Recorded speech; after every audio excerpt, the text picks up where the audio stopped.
Hello అండి, welcome to my YouTube channel. This is Manasa. ఈరోజు వీడియోలో అయితే నేను మా బాబుకి అయితే ఉగ్గు ఎలా తయారు చేశానో చూపించబోతున్నాను. చివరి వరకు అయితే స్కిప్ చేయకుండా చూడండి. ఫస్ట్ అయితే ఒక ప్లేట్లో ఒక గ్లాస్ రైస్ అయితే తీసుకున్నాను.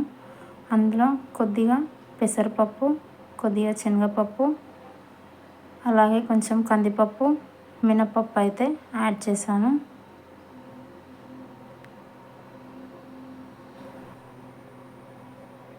ఆ తర్వాత ఇందులోకి అయితే కొన్ని బాదాంలు ఇంకా జీడిపప్పు అయితే వేసాను. ఆ తర్వాత అయితే ఒక బౌల్లో వేసుకొని వీటిని అయితే ఒక 2-3 టైమ్స్ అయితే బాగా వాష్ చేయాలి.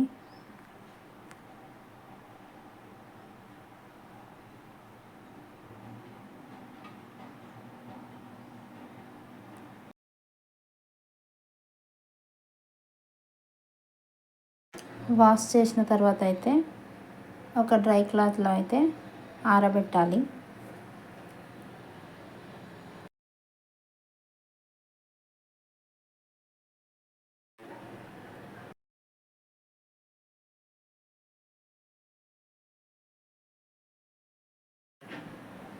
ఇక్కడైతే నేనైతే ఒక క్లాత్ తీసుకున్నాను. దానిపైన అయితే పప్పులన్నీ వేసాను. ఇవైతే ఒక 2-3 అవర్స్ అయితే ఆరబెట్టాలి ఎండలో.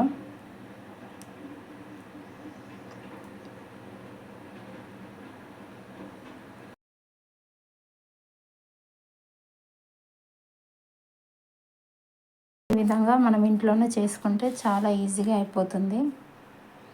బయట కొన్న వాటికంటే ఇదైతే చాలా హెల్దీ అండి.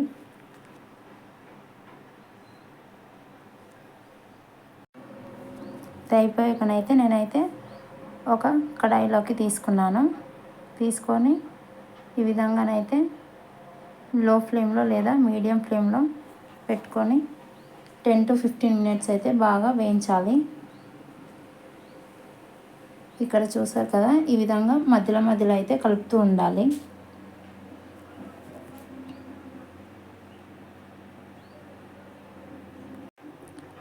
ఈ విధంగా వేయించిన తర్వాత అయితే పక్కన పెట్టుకొని కాసేపు అయితే చల్లారనివ్వాలి. ఆ తర్వాతనైతే వీటిని మిక్సీ జార్లోకి అయితే తీసుకోండి.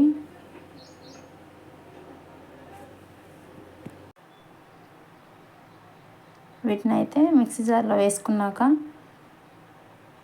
మెత్తగా అయితే గ్రైండ్ చేసుకోవాలి.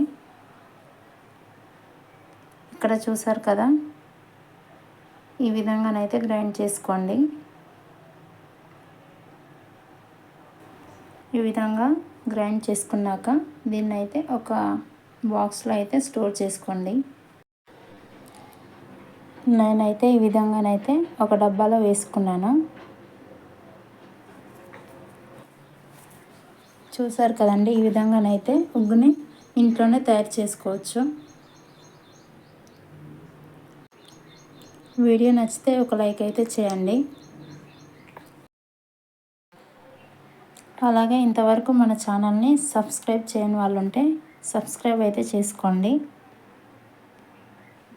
థ్యాంక్ యూ సో మచ్ అండి. ఈ వీడియోని చివరి వరకు చూసిన వాళ్ళందరికీ బాయ్ బాయ్.